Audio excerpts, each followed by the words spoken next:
Welcome to Norse Code, the number one podcast for your Minnesota Vikings.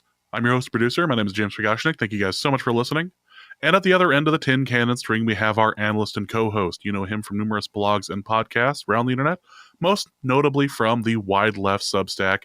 He is Mr. Useful Human, Arif Hassan. Arif, there were many amazing things that happened during tonight's game with the Chargers and Broncos, including a potentially the most surrender-worthy kick in the history of punting. But we need to talk about how glorious that free kick was. Yeah, so I have been we stopped talking about it for a couple years on the show, but I've mentioned the fair catch free kick a number of times on the show. Old heads will know, original listeners will know, long-standing bit, etc. But I've talked because it's such a cool rule that never gets put into play. I know that for one of the Super Bowls, Bill Belichick said he was considering it, and that would have been a great way to end a Super Bowl. But not a lot of people know about this rule. I think it's really cool. We've had a couple of attempts over the years, but they've all been like obscene distances, right? Like 70 plus yards, and they didn't make it, obviously. And so we haven't had a made fair catch kick in a while because obviously, if you're going to activate the rule, you kick from where you get the fair catch. Very few people are catching the ball at all within field goal range, and if you are, you're probably not fair catching it. But it's just like there's so few punts and obviously no kickoffs that occur within general field goal range. So you just like never see it. So like this situation where it's a penalty, end of half, you don't get any other. Like that's how you get it. It's so cool, and I thought it was really interesting that they initially didn't line up to kick it. I was like, no, you have to kick it. Like it's a 58-yarder, and the broadcast said it was 57, so I was wrong with that. But I was like, it's a 58-yarder, and the thing is, it's free real estate. Like there are no blockers. Nope. You don't have to worry about it. Nope. And I tweeted this out, and I can't tell if one of the mailbag questions is making fun of the fact that I both tweeted it and posted it on Blue Sky, because it makes it seem like I just said it twice or I'm obsessed with this fact. But no, I just repeat all my tweets. But because there are no blockers, you can lower the trajectory of your kick and get more kicking distance.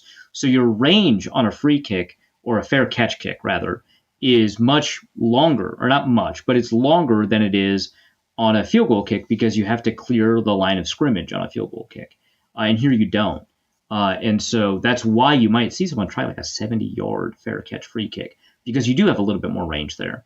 So the Chargers of all teams made it, and made NFL history, because the last time this happened was like 1972, which Aaron Schatz from Football Outsiders was like, yeah, so I've got all of the special teams data going back to 1978, and I've got all of the fair catch data, fair catch free kick data, and no one has ever made a fair catch free kick in my database going all the way back to 1978, which is crazy. And then there's like someone tweeted out a football card of the player who did it. It was 1976, yeah.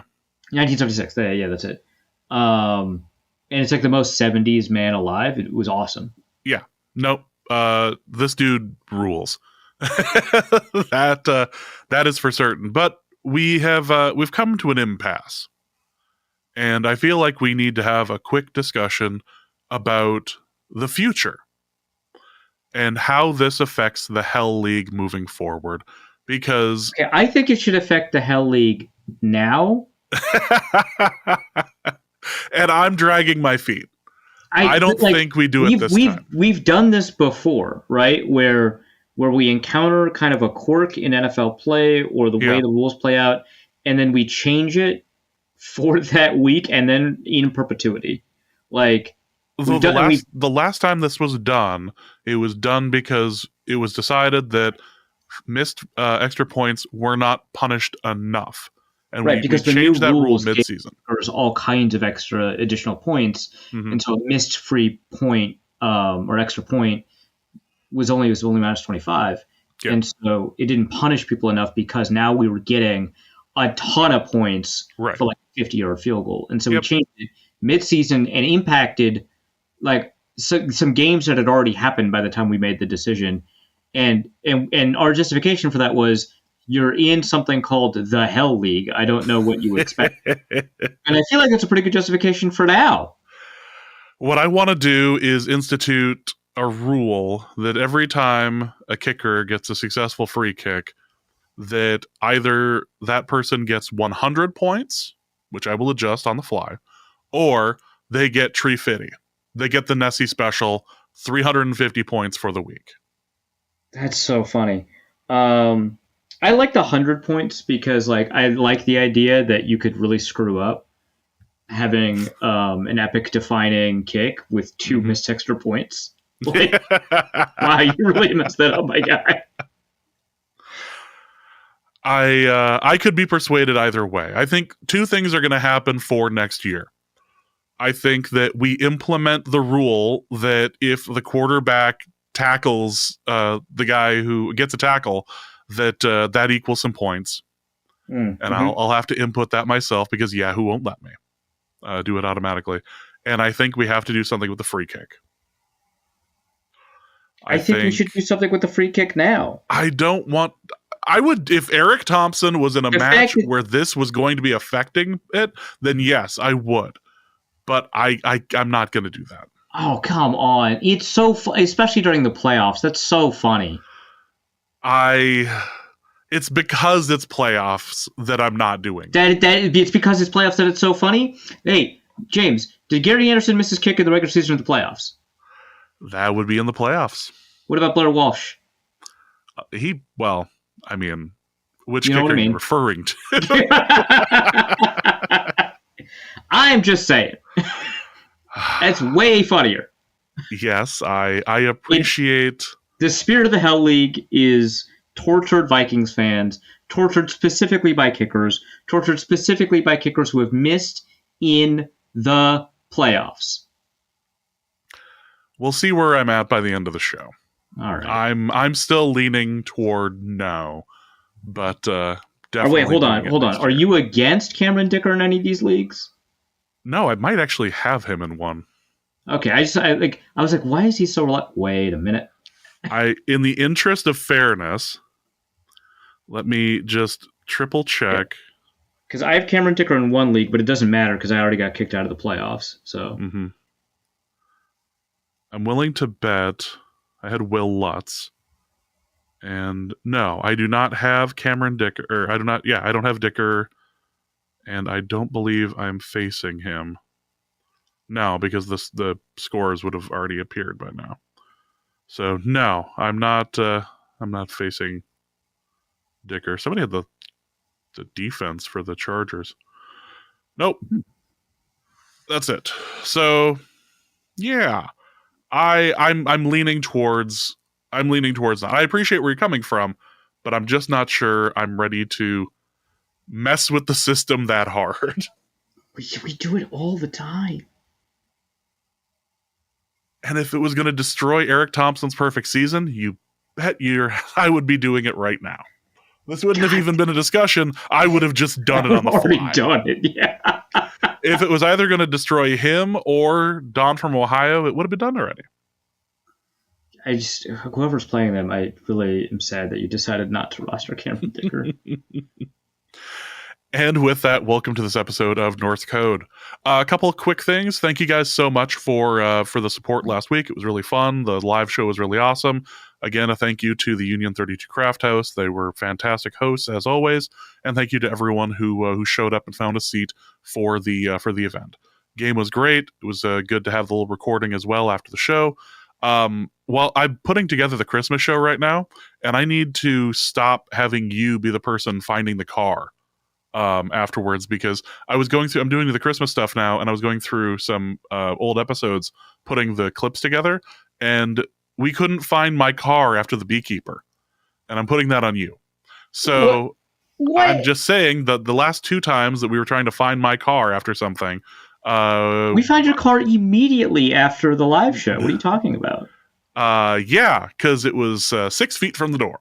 Okay, so now there's like a limit on when this matters? Yes, actually there is. So those two times in particular are reason enough why it's no, you're no longer going in command of finding the vehicle after events.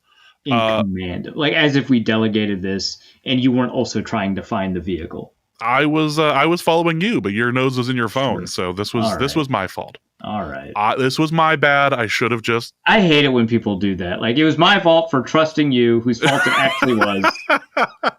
Well, maybe be better next time. Yes. All right. If you enjoy the show and would like to help us out financially, you can do so in a couple of different ways. You can go over to patreon.com/norsecode for $3.50 a month, or a little less for the year subscription. You get access to the Discord, you get access to the bonus episodes, all of that over on Patreon. A special thank you to both Shane and Scotch and Scarves, who signed up after that lovely question at the very end of the mailbag last episode about the thick goth girls. Check out that episode. It's quite good, and includes me attempting not to commit any felonies while driving. It's great. Also, you can go over to paypal.me/norsecode as well for a one-time donation. Special thank you to Sarah from the live show. Thank you so much. And Brian Lopez as well. I suppose I can remove the little note in here about the live show happening next week. Probably, yeah. Yeah. Yay, show notes. Also, you can go to norsecode.threadless.com and pick up any number of wonderful pieces of Norse Code merchandise, shirts, t-shirts, baby onesies, shower curtains. We gave away a shower curtain at the live show. That was great. Very enthusiastic person who received it. Yep. The same person who got that was the same person who got the signed Ryan Leaf card that he keeps in the case of his phone, which I appreciate wanting to be that close to, cursed items that all day. You do. I get it. Yeah.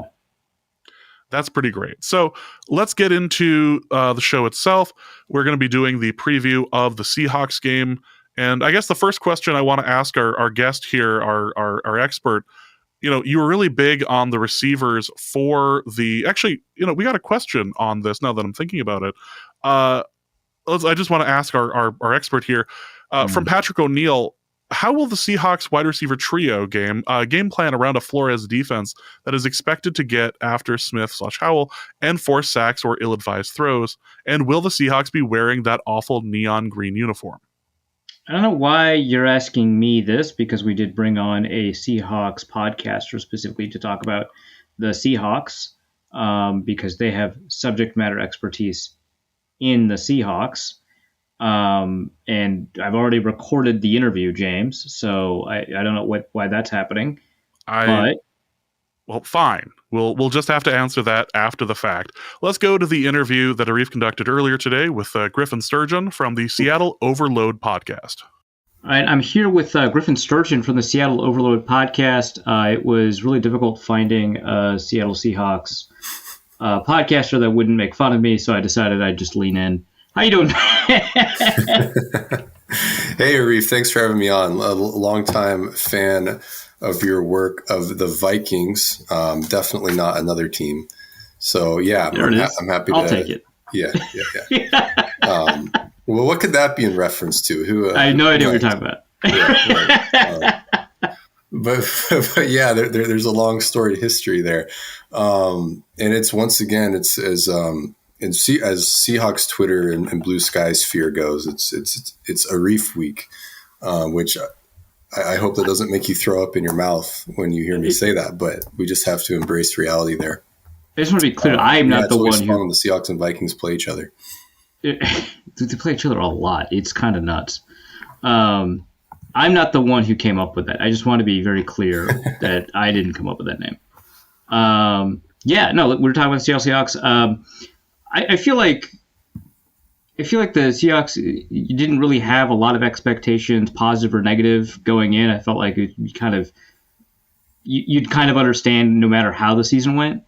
But now that we're kind of this late into the season, I think we still kind of don't have a good understanding of how good the Seahawks necessarily are. Does that make sense? Yeah, that makes total sense to me. I mean, anytime you have a new head coach, no matter what is in store long term for that coach, year one is just anyone's guess. There's so much variance, so many unforeseen things that can arise. So in this case in Seattle, we've definitely gotten like a crash course in just all the things that could occur on both sides of the ball. It's like we've gone through like 5 seasons worth in one season. So they're definitely all over the map, and I still don't really know how to define them yet. Yeah, and the season's been kind of streaky, right? Because you had that string of losses with just one win, then you had the bye, and then you had the string of wins. It feels like it kind of wrecks your understanding of a team when they go on, as opposed to kind of like 2 wins, 1 loss, 2 wins, 1 loss. I feel like you kind of get a better understanding what the team might Right. be. But here it just feels like you went down and then you went up. So this team's 8-6. They're second in the division, right behind the Los Angeles Rams, right? Who they went to overtime with. They also went to overtime against the Patriots somehow. Very, very unusual team. I think we saw a little bit of like what those problems really are after Geno Smith went down. Sam Howell played and kind of revealed that offensive line is a lot worse than I think a lot of people thought, and Geno was doing a lot to cover it up.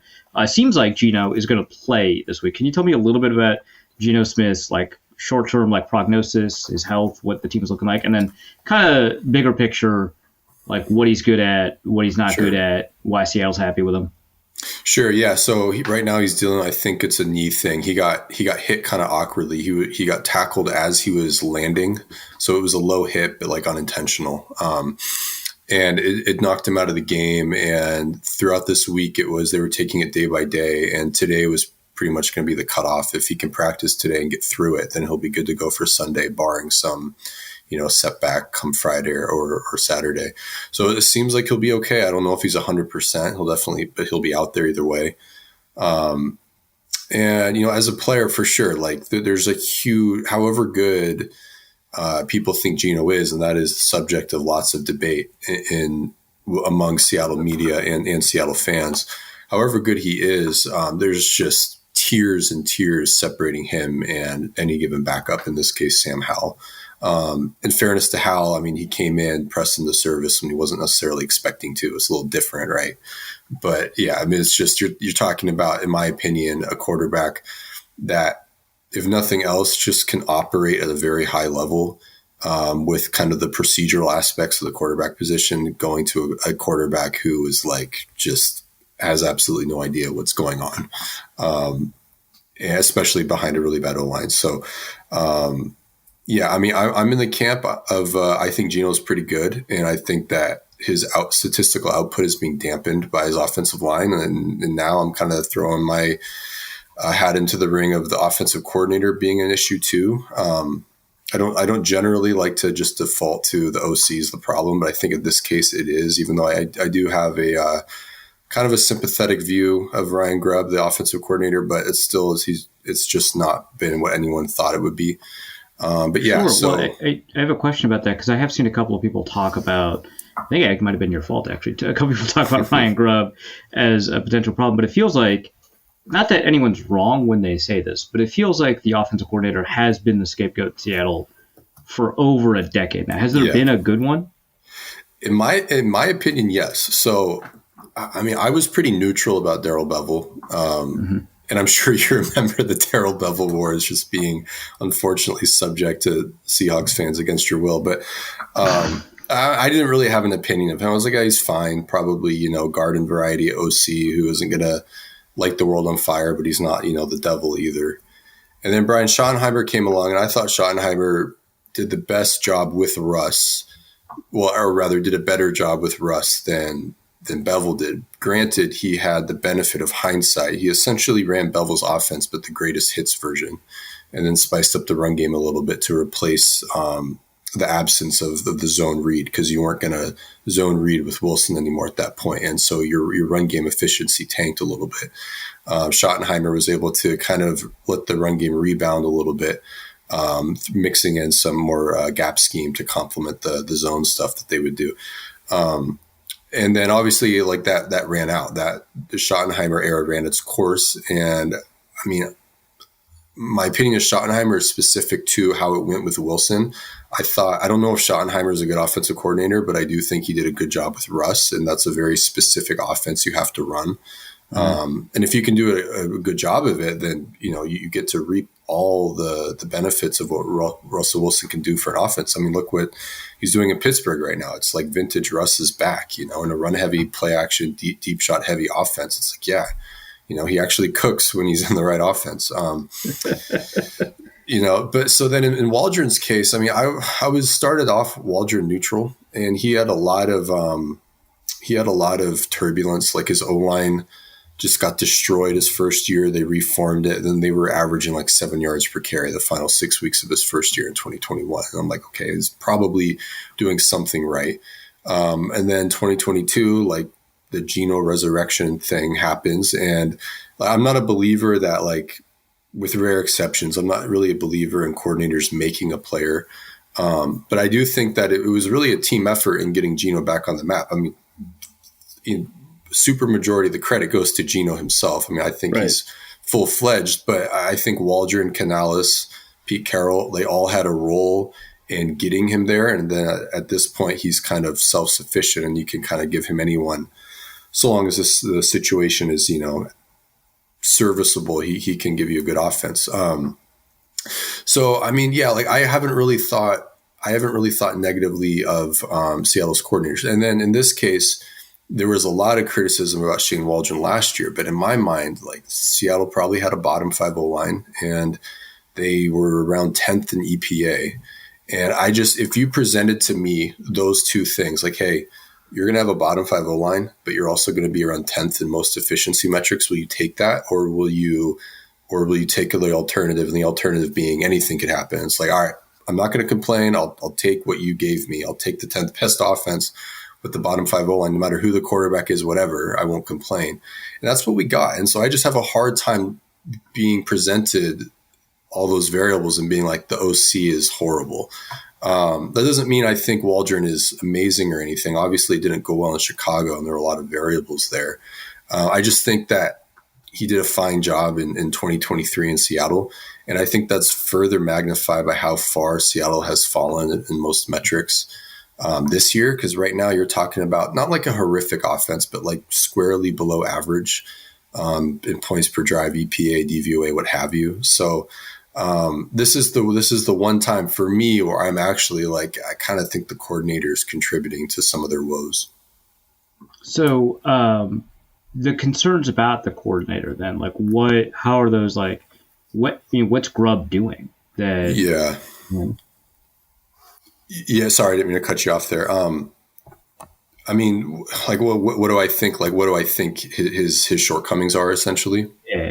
Yeah. So, one, I will say, like, the offensive line is terrible again. So that is a hindrance. And coming from UW, I mean, he wanted to air it out. He wanted to go yards. So stylistically, like, he's not, like, the elephant of the room is that he's not a match for this situation. Like, the next coordinator might do a better job with a bad O-line, but he might do a better job than that coordinator if you give each of them, say, an average O-line, right? So some of it is like styles make fights. So that's kind of my defense of him. But that said, I still don't think he is making it easier on the bad O-line. I don't think he's pulling the right levers. I think he's actually making it harder on them. And what I mean by that is, well, I mean, if you unbucket the offense into under center, there's that conversation, then shotgun. And under center, I mean, if we consider that around the league, like 90% of the teams, 90% of their under center snaps, they're doing two things. They're either running or you're calling play action off of those run looks, right? And in Seattle's case, their under center runs, 90% of those, and that's not an exaggeration, 90% of those under center runs are some sort of strong side run. So either, oh, geez, like, wait, you say that's not an exaggeration. So that's like an actual, like, we're close to that number if someone had charted it. Right, exactly. Like, they don't have a weak side run game. They don't have a weak side run game. But then their play actions, their run fakes are weak side run actions. Oh my God. So imagine you're a linebacker and you're like, okay, they're stepping to the open side where there's no tight end. The quarterback and running back are opening the weak side. This isn't a run. This is a play pass. So I'm just going to hold my depth and I'm going to go get into my pedal or, roll over, quote unquote, robot to cross it. Right. And then if likewise, because they're tipping their play action passes, you are by definition then tipping your runs. Cause again, only two things are going to happen. Yeah. So like, we're going to go kill the run if they open to the strong side. So it's just a huge oversight. And I don't have a good explanation as to why. My best guess is that the offensive line coach doesn't feel comfortable coaching the protections. And that's why we don't see the run and pass being married up. But the additional irony is that within under center, they are running like 85 or like 75 to 80% of the time. And league average is like, it's like 33% pass rate in under center. So we're running about 77, right? And so not only are they running more than most teams, so like that's suboptimal because you should be trying to play action as much as you can, right? Not only are they doing that, but the runs that they're calling are establishing absolutely nothing because they don't match with their actual play passes. So it's just, to me, a comedy of errors. Like, and it bears out in the numbers. They're the worst they've ever been at play action, especially under center, of all the years that I can find data on, like going back to 2012. So, right. And you've got Geno Smith, DK Metcalf, Tyler Lockett, JSN. I don't care how bad your O-line is. You should be able to play action with those four, and they can't. So It's a problem. And then shotgun, they have another issue where, I mean, they just have all these formation tells. So like they don't have a lot of concept diversity, but then of when they do mix it up, when they do something like say spicy schematically, they'll run some of their best stuff off of the same look. So anytime they present X formation with, like, you could say you got to a 3 receiver side, the running back is the number 1. The number 2 receiver is one of the big 3. So not like say their 4th or 5th receiver, but either DK, Tyler, or Jackson, right?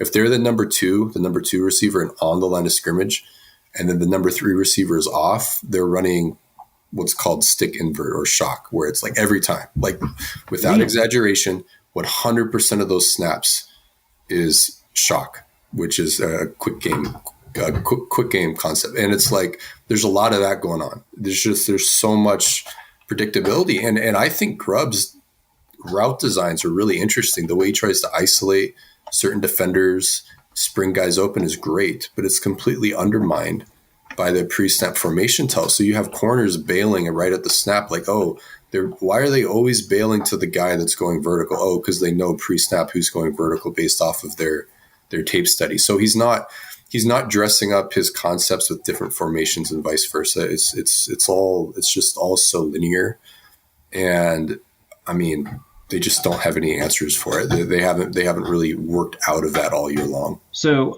this sounds like a situation where a defensive coordinator that specializes in game-specific planning, like Brian Flores does, has a little bit of an advantage. But one issue is that while the Vikings try to tailor a lot of their defensive looks, even though we kind of expect high blitz rate, zone behind those blitzes, stuff like that. That's a commonality. A lot of the specifics on how those coverages pass off each other, a lot of specifics on, who you're attacking on these blitzes and stuff like that. That is built around the opponent. But one problem the Vikings have encountered is because they run a unique defense, they see unique offensive responses that are not on the film.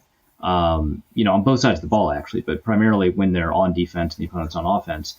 How do you anticipate the Seahawks deal with kind of how unusual the Vikings are when you can see, 3 of 3 under zones, or, 7 rushing with 4 deep zones? Like, how exactly does an offense kind of build itself out while kind of retaining what it wants to do?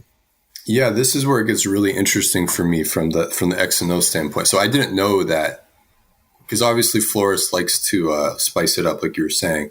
I didn't know that offenses try to counter that with kind of putting together their own special game plans to counter that. Obviously, I think Flores it's still worked out in his favor because the Vikings defense is pretty good, as you know. In this case, though, right. So like we talked about earlier, like it's pretty easy to scout the Seahawks. They provide a lot of scouted looks, and Flores will definitely have designer calls for a lot of what Seattle puts out there. And I don't think that Grubb and the Seahawks have enough structure established where they can easily pivot off of what they normally do to kind of provide what you were talking about, how offenses kind of give their own specialized game plans for Flores. So, but that said, though, where it gets interesting is that Seattle just so happens, one of their strengths is that they handle a 5-man rush really well. They're okay against the blitz, like a true blitz. They're 6 or 7-man rush. I think by success rate, they're around bang average. But against, say, like a 5-man rush, so like a fire zone, 3 deep, 3 under, like you were saying, they're like the second best pass offense in the league. And I think that's just because the way that their protections are set up, they can handle the 5th guy, and Geno can read out who's rushing and who's capping what seam, etc. And then if they block it, it's 5 versus 6 in the pass game instead of, 5 versus 7. And so they have luck there, but it's when you start adding more numbers to it is when they start to become, they just can't hold up in protection, even if they identify, their outlet correctly, their hot read, or they decide to block it up and go yard. Like they just crumble up front. So I could see Flores doing a lot of leaning into 6-7 man rushes, so true blitz, and then showing blitz and falling off into drop 7. I don't think he'll live in the 5-man rush world too much this game. I think that would be playing into Seattle's hands if he did that. If he does do it, he'll have to really, really lean into the disguise, I think. But yeah, so it will definitely be interesting to see. I really want to see what he does against empty when Seattle goes into empty. And I think Grubb will want to stay away from that. But yeah, that will definitely be an interesting matchup for sure. I've seen him send 2 extra against empty. He's a crazy person.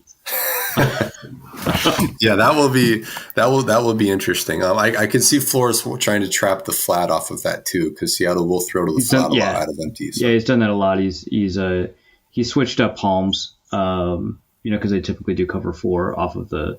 But yeah, he's tried to trap the flat a lot. Okay. Let's talk a little bit about the offensive line then.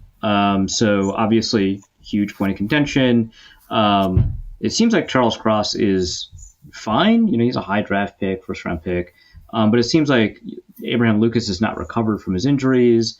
I don't know what's happening at center with the injuries there. I don't know what's happening at right guard. It seems like it's Lamea, the 6th round rookie, and not Christian Haynes, the 3rd round rookie. You can tell me a little bit more about that. And I don't know anything about kind of Laken Tomlinson. I just know that Stone Forsythe is like bad and should not be seeing the field. Yeah, it's the O-line man is like abstract art at this point. I don't know what's going on anymore. Okay. When you have a bad group, you try to at least establish, all right, what are the assumptions we can make that we can hang our hat on? And that's supposed to be Charles Cross, and he is playing fine, but he's not living up to, hey, we drafted this guy 10th overall to be a cornerstone. Unfortunately, he's underperforming a little bit relative to expectation. There's still hope for him. He's 23. He's a young player. He tends to get better. I mean, there is improvement from last year to this year, but it's just he's not taking quite the degree of a leap that we wanted to see. So it's like, yeah, he's your one good piece, really consistent piece, but it's still not as good as you would hope. So that's kind of frustrating of itself. But like, I'm not going to complain about Cross too much because again, he stands so tall above the rest. Left guard, Laken Tomlinson. I mean, they just went the veteran journeyman route there, and of the veteran guards that were available, they probably got the worst one. That of like the 5 prominent names. It's just how the cookie crumbles sometimes. And I think that they've actually brought in veteran guards before and gotten solid play out of them before. Like I was a fan of when they brought in Mike Iupati a few years ago. I thought he was pretty solid, but this is not that, unfortunately. At center, I mean, they took a swing on Connor Williams in the offseason, and he was coming off a gruesome injury. He was a good center. I thought a little overrated, but still a good center in Miami. Sure. And the idea there is like, well, hey, I mean, you get him for cheap, and then maybe he can, This is the Connor Williams that was a tackle at Texas, or there's 2 offensive line Connor Williams. Trying to remember. He was the guy that Dallas drafted to be a guard. Okay, yeah. So he was a tackle at Texas, got a bunch of really high PFF grades, drafted to be a guard, then moved to center. Yeah, okay, got it. Okay, yeah, interesting. Wow, it's quite the journey there. And so I think the idea was like, well, he didn't sign anywhere because the teams were afraid of his medicals, so let's take a flyer on him, give him a physical, see how he does, and maybe he'll get better throughout the year. And that was kind of the theory. And he showed signs of being his old self. It just did not stick around. And I think his body was just breaking down, and he decided to retire in the middle of the season. There was some rumors that they asked him to move to guard, and he didn't really take super kindly to that. And I think it was like the writing was on the wall, like, okay, I don't have it anymore type thing. But I don't want to read too much into that. But he decided to retire for his own reasons. So then Olu Oluwatimi that they brought in, and he his first game in, he looked pretty solid. And then his second game, he looked pretty bad. And then he gets hurt in his third game. So it's like, great. Okay, So now we're down to the third center, Jalen Sundell. He has traits, but he's a bit of a project. I think he would be intriguing if given a full camp. But he's not a difference maker at this point. He's at this moment in time, he's a hindrance. So, and that brings you to right guard. Yeah. So I liked the Christian Haynes pick, but he couldn't beat out the incumbent Anthony Bradford. That was a little frustrating because that was definitely what you wanted to see from him right out of the gate for a rookie. And then as it turns out, Bradford gets hurt, and then he can't even beat out, like you said, a 6th round right tackle to right guard conversion project. So, and then, but Laumea in his first game, which was a couple of weeks ago, he looks awesome in his first game. And then last week, his second game, he looks terrible. So it's like, what gives there? So it's just some insane variance right now. And like you said, Abraham Lucas, I don't know what's going on there. I don't know if he'll ever return to what he showed his rookie year. I don't know if he's still regaining his strength, but he's a little up and down. I think he's still probably their second best lineman, but yeah, so it's dire straits right now up front. Rough. That's obviously the Vikings have a pair of or actually like 4 fairly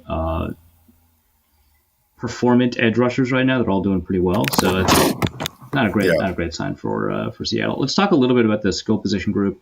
I have no idea what the injury situation is for these running backs. Kenneth Walker and Zach Charbonnet were listed on the injury report. It looked like Charbonnet, I think, at the latest one, was a limited participant on Thursday, but both missed on Wednesday. So what's the injury situation there? Yeah, well, it's another not good injury situation. I think Walker will be out, and then it sounds like Charbonnet will be a game time decision, which is unfortunate for him because he has been running well. Even though I was just bemoaning the offensive line, their run blocking's been decent to their credit. So I think they were also developing some chemistry with each other, the O-line and Charbonnet, that is. So that goes out the window for this game in all likelihood. So that means they're the third and fourth guys on the depth chart. So now their new 1 and 2 will be Kenny McIntosh and George Halani. I think that they're skilled runners. They're nothing special, but I think that if you stuck either one of them behind like a really good O-line, they could give you 1,000 yards and 4 yards per carry in that hypothetical. So kind of like the solid replaceable running back. Mm-hmm. I don't think they're a major hindrance or anything, but they're not, hidden gems or anything. So yeah, Seattle probably won't be able to lean on their run game this game, I would say. Yeah, fair enough. So that leaves the skill receiver group. You've got Metcalf, Lockett, Smith and Jigba. It feels like Metcalf is not playing up to the level that we saw a couple of years ago. That's me on the outside looking in, not watching every Seattle game. Is that more a product of like Smith and Jigba emerging or something unique to Metcalf? Also, why isn't it Tyler Lockett that I'm talking about this way? He's older. Like, what's going on?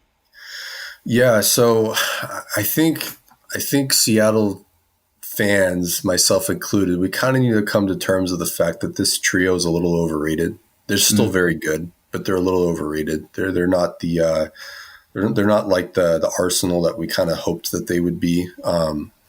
That said, in Metcalf's case, I think his production, I believe that intrinsically, if you just uncoupled him from his stats, I think he's been the same player every year of his career. So you can take that in either direction. You can say that means he's actually playing better this year than his stats show, or you could say that maybe his stats were inflated a little bit in previous seasons. So, I mean, that's choose your own adventure. But in my opinion, when I watch the tape, I see the same player, and I think the rest is circumstance in terms of what's determining his results.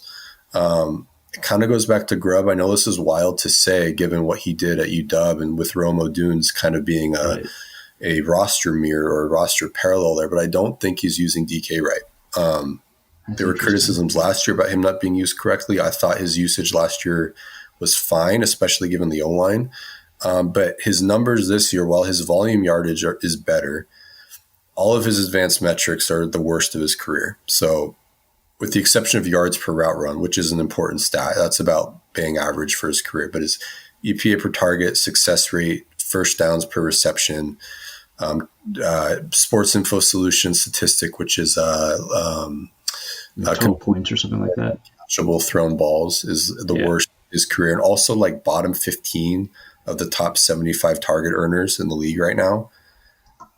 It's not a great season, but for him on a more granular level, but I think that's because I think they're moving him around too much. And I also think the formation tells are making it easy to kind of bottle him up more than he was bottled up, if he was bottled up at all in the past. He's made it easier to game plan for, essentially, is what I'm saying. Mm-hmm. So, I mean, like last year, if he was to the outside and the corner was like, oh shit, it's DK Metcalf, I'm going to give him 6, 7, 8 yards, no matter what the call was, cover 1, cover 3 quarters, right? Geno would check to a play and he just throw 6 yards in the flat. Maybe DK breaks a tackle, gets 2 more, falls forward, and they would take that. And to the point where if you kept hitting that off of like an off corner, they're like, all right, fine, we'll press him, and then you could get your outside release fade and go ball going against him. The outside release go ball right now with DK Metcalf is gone in this offense. It's not there. They've hit maybe 2 all year. Grubb has done some interesting things where, like, if they're getting double coverage via quarters or something, he'll run in and up like against quarters, which is cool, like for sure. That's one way to solve the off corner issue. But the structure of the offense isn't such where you're manipulating the defense just through being willing to take what they give you and then that opening up the rest of his route tree. Right now, Grubb is having to do a lot of schematic investment to try to get the kind of production you'd normally get. And I don't think it was sustainable. It was kind of fun early on in the season, but I don't think it was sustainable. That's really catching up with him now. So I think that's unfortunate. Now, that said, because he is still drawing attention, that is benefiting JSN some. And then also was hurt as well. That's another variable. He got banged up in the middle of the season. That's also impacting his production. But so I just have a lot of quibbles with the way the offense is constructed. It is cool, though, seeing JSN really emerge, and Geno clearly favors him. So, yeah, and then in Tyler's case, he's just getting old, man. I mean, I still think he can work guys, but just not at the rate he was in the past. That said, his per-target numbers are highly efficient, so maybe it merits using him more. But, he's not taking the top off of defenses anymore. Is Smith and Jigba like a next very good receiver, or is he just going to be like a really powerful number 2 for like the coming years? Yeah, I mean, I think that remains to be seen. And at this point in time, I think he's going to be what you might call like an elite number 2. I mean, he can be your leading target earner on a really good offense, and that's fine. Mm-hmm. I think schematically, though, he functions better as like part of an ensemble 1-2 punch, or just a really high target earning number 2. Even though his numbers this year are great, and that's awesome, I don't think he'll be the type of slot receiver like Justin Jefferson or CeeDee Lamb or Cooper Kupp at his best. I don't think he'll be that tier. I think he'll be in that tier just below that. So say like the best of Keenan Allen, you know? Mm-hmm. But that's fine. Like that's worth the pick. Like I'm not complaining, you know, that's awesome. You know? And he could be better than that. I think the main thing stopping him from being like those other guys is not his 40-yard dash. I think it's his arms. Justin Jefferson has long arms. CeeDee Lamb has long arms, right? I think that's a dimension that throttles down his game a little bit, only having like 30-inch arms. I think Cooper Kupp has long arms. So, but it's not like he's not like one of those 5'10" slots. He's a legit 6-footer, 200 pounds. Like that counts for a lot. Yeah. I mean, with like Keenan Allen's a big slot, and people don't really kind of grapple with that a lot. Right. For sure. Cool. Well, I think this gives us a good sense of the offense. I want to talk, obviously, about the other side of the ball. Just real quick before we get there, is this like something that is like Mike McDonald's baby on the defense, or is he just kind of a more traditional head coach? Like, is it? I actually don't even know how to pronounce this defensive coordinator's name. Aiden Dirty. Aden Dirty. Yeah. Aden Dirty. Yeah, I got the last name. I feel good about that. But is the defensive coordinator like actively involved in design and play calling? Is that a head coach thing? What is the kind of order of operations here? Yeah, it's always an interesting dynamic. So he is the defensive play caller. So he's the de facto DC. Given that he's also the head coach and has to manage both sides of the ball ultimately. I mean, he has more involvement with the defense, of course, but I imagine that Dirty, his lieutenant, has larger duties, more like game planning duties and stuff. But it's still McDonald calling the shots. Like, he's the primary game planner.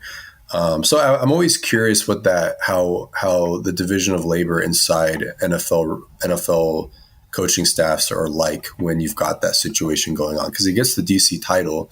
So is he really just like, with him having a D-line background, does he have the same duties that like a defensive run game coordinator would have, or does he?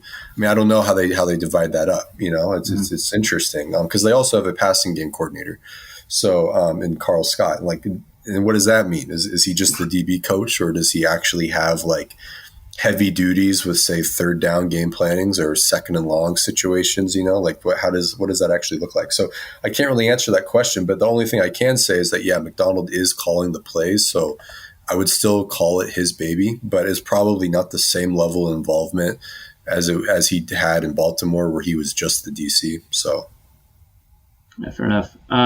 When we take a look at the Seattle defensive line, I feel like there's a lot of reasons to kind of be excited, but then you kind of like take a step back and you see not a ton of production from this defense, unless I'm wrong, but that's like kind of my perception.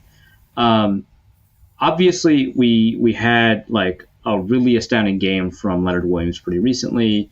There's been a lot of hype for Byron Murphy II and his season so far. It does feel like that hype has either died down or was just because of how good he was in college and not really a reflection of his NFL play. And then, I don't know, Minnesota guy, Boy Mafe, I just kind of like him, but yeah, I'm seeing more like explosive get off than I am seeing any other of the kind of related skills that you need as a pass rusher. So what's going on with this defensive line? Is it something that should worry the Vikings because their offensive line has been degrading over time as a part because of injuries and communication errors and stuff like that? Like, what's kind of your feeling on this? Right. So the way I would characterize their D-line is that it's a lot of good and really good, and they don't really have one elite player. I think Leonard Williams is maybe knocking on the door of elite, probably like top of the food chain on that tier just outside of the elite interior defensive lineman in the league. He is having kind of a career year, which is cool for him. He's always been a pretty steady player. I feel like he's been over-criticized like throughout his career when he's actually been quite good. Yeah, and I was contributing to that. When they traded for him, there were a bunch of guys I wanted them to trade for mid-season last year, and he was like on the short list, but probably like the fourth or fifth guy. And so when that news came across my screen, I was like, oh man, they shot their shot on the guy that I wish they had shot on somebody else. And I was being a beggar, being a chooser, right? I'm like, oh, I don't think this is actually worth it. I don't think they're quite getting the player they are. And then I went and watched his Giants tape. I'm like, oh, this guy's actually really, really good, way better than I ever thought. And that play sustained. I thought he was awesome last year in Seattle, even though it didn't go well for Seattle overall. And then I think he's been even slightly better this year. So, I mean, like I'm content with the contract they gave him and the draft capital. So yeah, he's really playing well. As for the other guys, Boye Mafe is interesting for sure.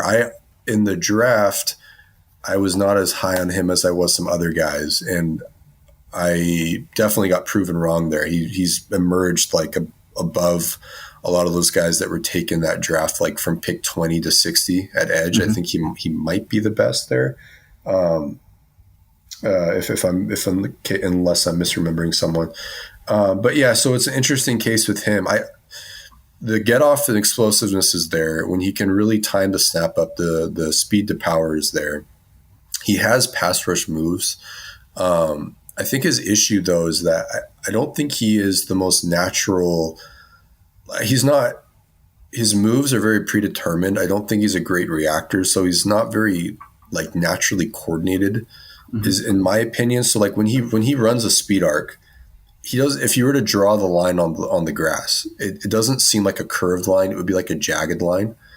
But because his get off is there, and because his handwork, if he can land his hands, are good enough, that jagged arc would still be really tight. Like it would still be 6, 7, 8 yards instead of the 9, 10, 11, 12, right, where you get ridden off. But he hasn't been able to get upfield very much in the past month and a half or so. And I think that's because there's been a renewed focus for the run, and they're playing it really conservative with their keys, and he's just not firing off the ball as much. Because he needs to win off of his first step to set everything else up. It all starts there with him. So I think there's been some conservative rush plans. They've wanted to bottle up Kyler Murray, things of that nature. So, but he's not taking that jump to like double-digit sack guy. And I don't know if we'll see that. I think he's got it in him. I'm just not sure. And like everything I said kind of goes for Derek Hall as well. He's definitely emerged, but I think his jump has gone from a non-entity his rookie year to, hey, solid plus contributor. But the other issue with their team pass rush is that they're trotting out when they're in nickel and they go 4 down. They're trotting out a lot of like 280-pound edges, and that's because they're trying to fit the run. They're trying to control the line of scrimmage, even when they go into nickel and they want to accommodate their 2 high shells. They're not trying to kill you. They're not trying to kill the quarterback. Like, it's just not their MO. So I think like they have a good pass rush, not a great one.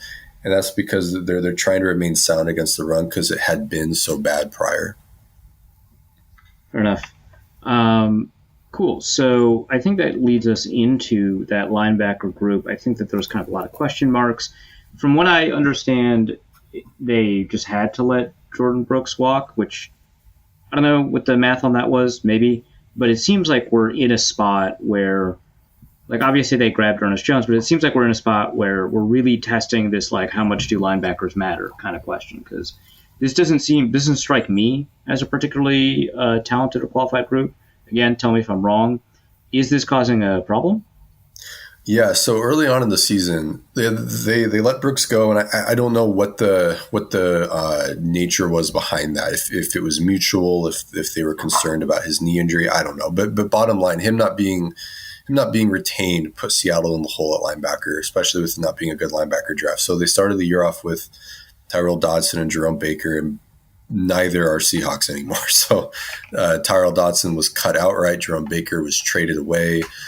In that trade, though, like you said, they received Ernest Jones, and he's a really high quality linebacker. And then they have their 4th round rookie Tyrese Knight replacing Baker at the weak side linebacker spot, and he's a project, but like he's showing some things as they're going along. And I didn't like him in the draft, but he's definitely outplayed what I thought he could ever do. So shows what I know there. But yeah, so early on in the season, I mean, their run defense was so bad, man. It was just terrible. And I think there's something to be said. Like, we say the pass matters more than the run, and I certainly agree with that. But I don't think you can still take the run game for granted. I mean, if you trot out a defense on 1st and 10 as though it were 2nd and 8, then the run's going to matter. Because if you look at 2nd and 8, or even 3rd and 6 rushing, you might average 5 yards per carry on 3rd and long, but 5 yards on 3rd and long isn't going to hurt you. You're punting, right?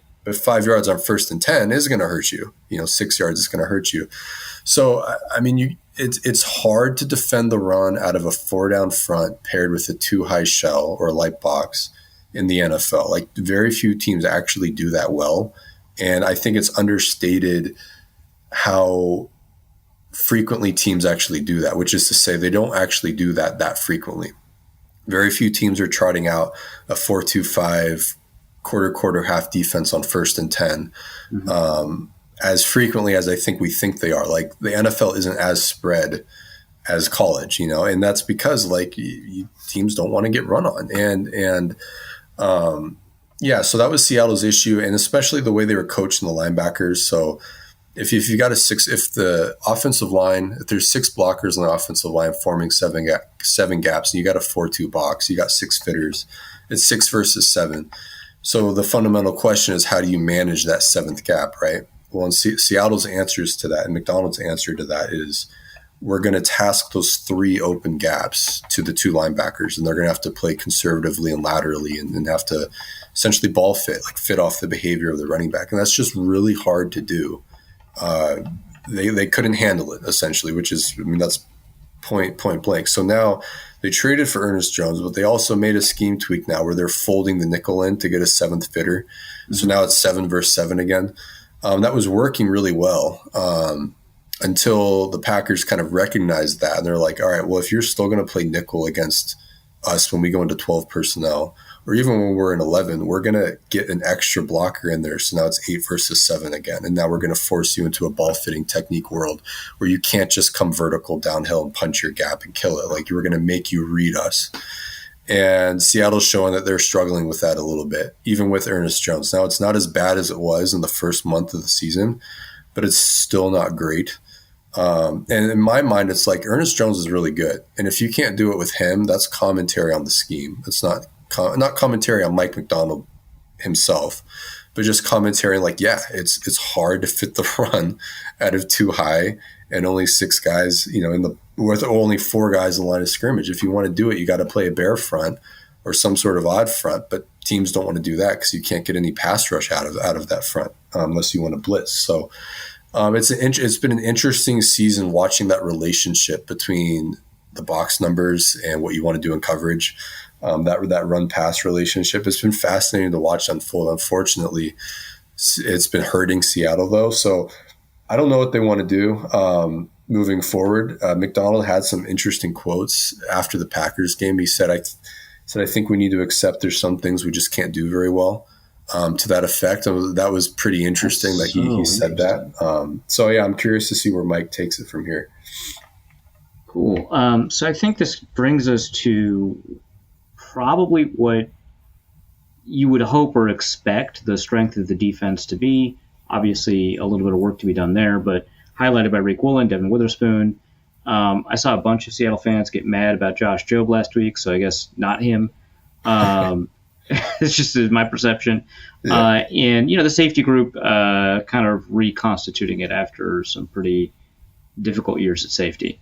How much of this secondary is something that can be kind of relied upon, especially against an explosive, hold on to the ball type offense like the Vikings have? They love crosses, they love posts, they love overs. Sure. Versus is it just something that you're kind of just holding on because you've got a couple of talented guys? Yeah, so it's definitely a very talented secondary. Devin Witherspoon is not a perfect player, and he's still growing, but he's definitely the fifth overall taken drafted player that they thought they were getting. I mean, he's a really special player. Tariq Woolen is inconsistent, but still extremely talented. But to me, what that means is instead of being a top 7-8 corner, he's more like in that 9 to 20 range, which all things considered, I'll take. That will be a frustrating roller coaster at times, but he can still run with the best, and the rest is probably just going to be variance, Julian Love, I thought he was frankly bad last year. And he was in that role playing the strong safety in Pete Carroll's scheme where you have to carry a lot of seams. And I don't think he's great in one-on-one coverage. But if he can come downhill out of a 2-high shell and be a quarter or cover 2 safety, he's really special, actually, in my opinion. So he's been playing really good football this year. He stays on top, so you're not going to get this defense doesn't surrender air yard explosives that aren't losing the one-on-one fight. Like they don't get twisted into knots as a secondary. They stay pretty sound structurally. If you want to go deep on them, it's on what side of the ball does variance favor, essentially. So when they played the Jets, Aaron Rodgers is past his prime, right? But him throwing a 30-yard fade to Garrett Wilson or Devontae Adams is still Aaron Rodgers throwing a 30-yard fade to either of those two guys, right? And that game was won over Seattle being able to win those tightly contested throws 20 to 40 yards downfield. And it was literally inches apart from the Jets being able to tilt the field on a number of those occasions. I think they hit 2, and then they nearly hit 3 or 4 more. And it was just Woolen and Witherspoon giving their all to bottle that stuff up. And again, that game could have gone differently if 1 or 2 of those got completed. It was very close to happening. So the matchups between Jefferson, Addison, and the corners will be really fascinating. While I think that's a really good pair for a really good cornerback pair, I think the Vikings receiving core is just slightly better. So I could see them hitting one or two more explosives on Seattle than they normally give up. Where I have the most pause is, so since Seattle's traded for Jones, like around the week 9 period, they've been like a 5th ranked offense. But if you isolate what they're not doing well, even the Packers game notwithstanding, if you isolate what they're not doing well since they've traded for Jones, it's their play action game. They can't defend play action. They're horrible at it. They've been bad at it all year. That was the one thing Jones couldn't fix all by himself. So the Vikings are very good at play action, as you well know. So again, those crossing routes, those play action digs, that will hurt Seattle. And I think that's where Minnesota is going to move the ball the easiest, if I had to guess. But yeah, so that's kind of how I would characterize Seattle's back 7 at the moment overall. Awesome. So it's been a pretty long interview. I appreciate you taking the time. Anything that you felt like, we didn't talk about special teams. If you want to talk about punt god Michael Dixon or just a guy, Jason Myers, I don't know. But but if there's anything else you wanted to discuss that we kind of missed out on or didn't get an opportunity, by all means, bring it up. Yeah.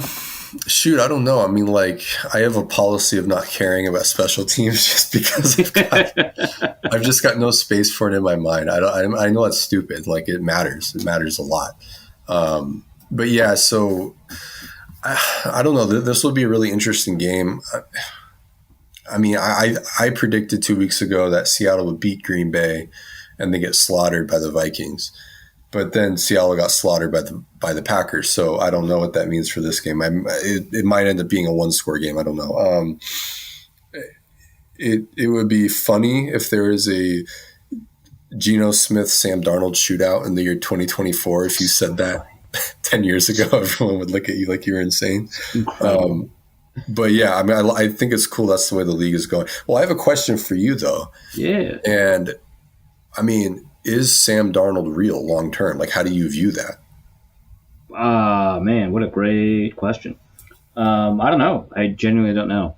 I think that were he to be, signed to a long-term contract in Minnesota, which I don't expect, I think he'd continue to play at a really high level. He will still be a fairly volatile quarterback, but you'll take that when you've got an 18-19% explosive play rate on offense. That's kind of worth that ride. But I don't know that you would see that somewhere else. And I think that's less a product of having Justin Jefferson, Jordan Addison to throw to. Obviously that rules. That's going to help a lot. But I think a lot of it is just having a coach that kind of understands what makes a quarterback thrive in particular situations, how much you can load that quarterback with information versus how much you have to hold back.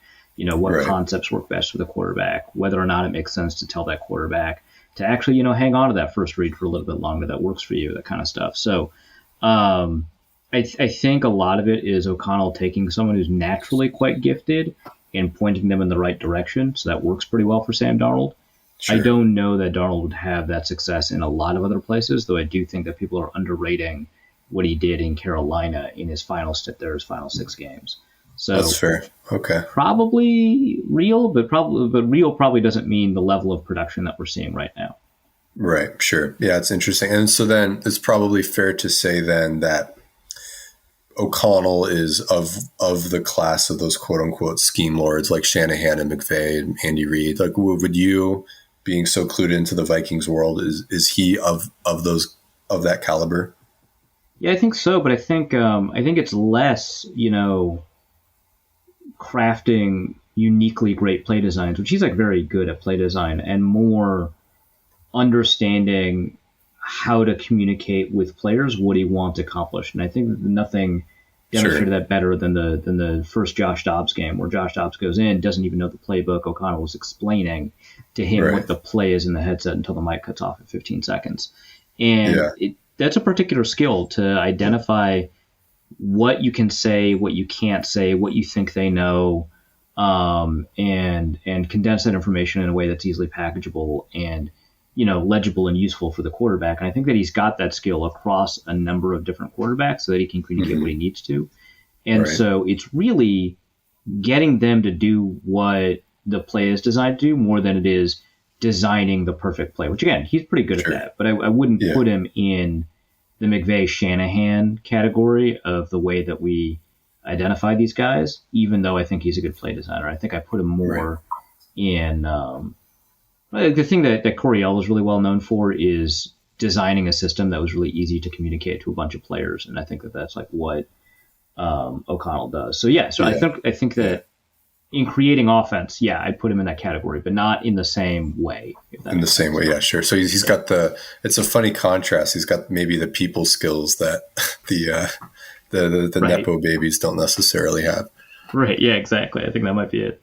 Yeah, Which, it makes sense, I suppose, but it's pretty funny.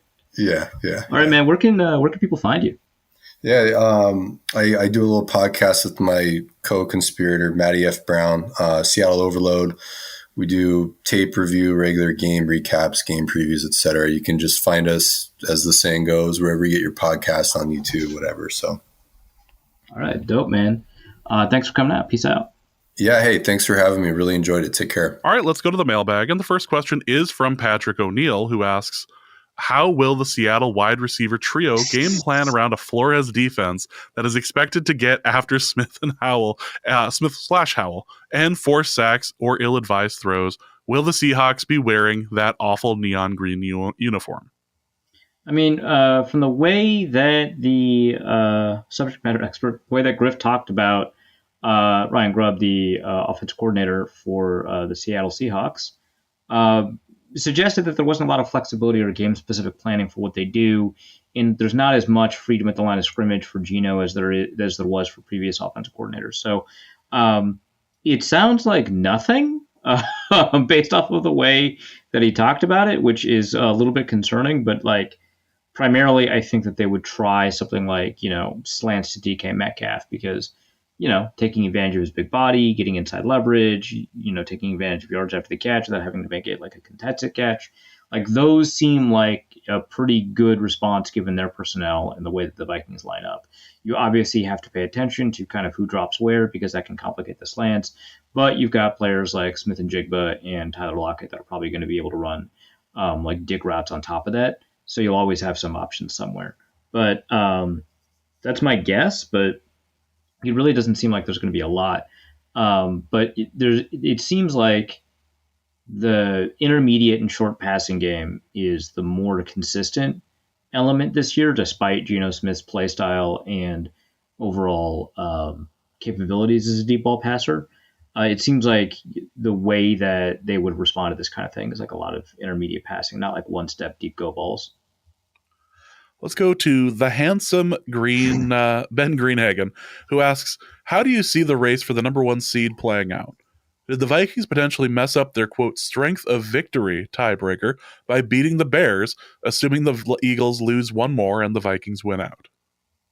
I don't think it's safe to start with the assumption that another team in this critical stretch is going to lose games, because there's not really.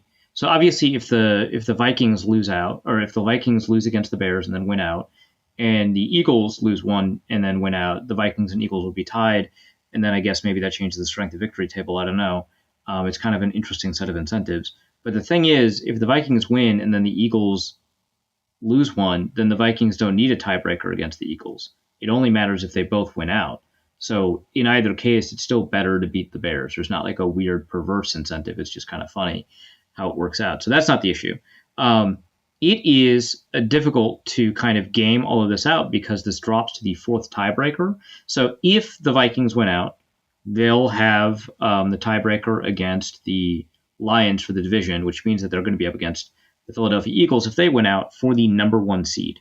If that happens, the tiebreakers are 1, head-to-head. They didn't play each other, so it doesn't matter. 2, conference record. If they win out, they would both be 10-2 in the conference, so you move on. 3, common games. So in a world where they both win out, they will have been 5-1 in common games. Now, if the Vikings only win 2 and the Eagles only win 2, I think that there's like some combination here that won't be common games, but I don't know. And then strength of victory. So the combined win-loss and tie record of every team that the team has beaten. So Of the 15 records for each team, some of which appear twice because they're divisional opponents, you get the strength of victory, and then you go to strength of schedule. So strength of victory, you just count the number of wins that the opponents you've beaten have had. You can have so what NFLPlayoffScenarios.com, which I've been kind of using a little bit, has are these strength of victory tables. So you can take a look at which teams they've beaten and assume that they'll beat for the purposes of like a 15-2 run, and then take a look at what's going to happen week 16, week 17, week 18, and what the wins are. So you can figure out like who you would need to cheer for to win or lose in a particular game. So, for example, on the Cleveland table, right, which is a team that Philadelphia beat, but the Vikings didn't play. If Cleveland wins against Cincinnati, Miami, and Baltimore, pretty unlikely. That improves Philadelphia's overall strength of victory. So the Vikings are +4 essentially in strength of victory, and there's like, it's like 16 games that matter here, and so it'd be pretty difficult for the Eagles to pull out like an actual like strength, because if you choose the most favored teams in these matchups, it's 107-98. It's just really difficult for this to resolve in the Eagles' favor. You can pull out some individual games that matter the most for strength of victory. So, for example, Jets, Buffalo, right, or Giants, Indianapolis, like because that counts twice. But yeah, the whole piece about breaking down the game of interest tables and stuff like that, and synthesizing the schedule, that's over at NFLPlayoffScenarios.com. I'll link it in the show notes. But no, they didn't screw themselves by winning, because the primary thing is to win enough games, preferably all of them, that you don't have to go to a tiebreaker. And if you went into a tiebreaker, you can't have strategically lost a game. Otherwise, you're now no longer tied, so there's no tiebreaker. Let's go to Zach Dixon, who asks, in voting for Coach of the Year, 1, what is the technically correct voting criteria? 2, how do you think people actually vote? And 3, how do you think the criteria should function? I don't know if there's like a technically correct voting criteria, but I think you take kind of all of the things that that go into how good you think a team is. So preseason expectations are the one that people tend to use a lot. They say, hey, the Vikings, were predicted to win 6.5. They're probably going to win 14 or 15. That's more wins than the preseason expectations. It's way better than like what Dan Campbell is currently leading in the Coach of the Year. And the Coach of the Year odds are, right? And so you should give it to him. But I think that's not like the only thing, because, very often when these things happen, people talk about like, oh my God, they overcame like a bad quarterback, or that a quarterback went down or something like that. And so what would ideally happen is you take a look at all of the events that occur, right? So you take a look at the roster. That roster is about 6.5 wins good, right? And then you add in some of the other elements. Oh, McCarthy got hurt. They had a player pass away. They had their left tackle get injured, right? They missed out on their star linebacker for a couple of games. And how many games do you expect them to win? Do you expect an average coach to win in that scenario? And probably the 6.5 win team is probably a 4-win team after going through all the specific injuries that the Vikings went through. You'd probably have to game it out, but that's how you do it. And then you probably do wins above that. And the Vikings obviously would do very well. But the Lions would do well too, because I think if you talk about losing like Aiden Hutchinson and essentially the soul of that defense, and some of the other players that they've lost, they've lost like 14 players on defense. It's crazy. You would also say that they would have lost many more games versus the preseason expectation, and they're vastly exceeding that too. So I think that's like part of it. But obviously, as you continue to update your priors are being kind of contaminated by the fact that how good you think a player is impacted by how good the coach is at extracting value from the player. So it does kind of loop in on itself. But I think generally speaking, you shouldn't just use preseason expectations, but you should update it based off of like, oh, the quarterback went down, and that, if we knew that going into the preseason, probably this would shift the wins a couple of bit in this direction. And then you do it kind of above that. So I think that's probably the closest to a technically correct voting criteria. How do I think people actually vote? I think that they vote based off of like vibes. I don't know how else to put it. Like, did a team surprise you? Did they do it in a way that seemed really cool? Was there any adversity at all? It doesn't have to be ridiculous. It could just be any adversity at all.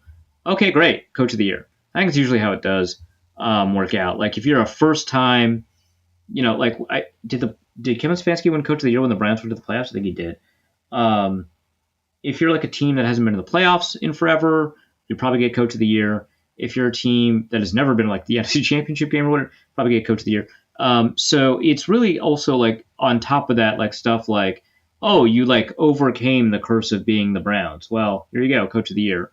I think that matters too because like Belichick didn't win it as often as maybe he probably should have, right? And I think a lot of that's based off of the fact that people just kind of expected him to accomplish what he accomplished, which is like a product of how good a coach he is, and so it kind of is like self-defeating.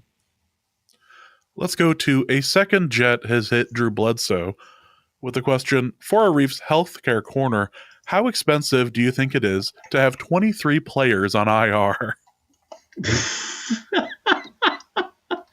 So it's the actual, rough. Yeah, it's not great.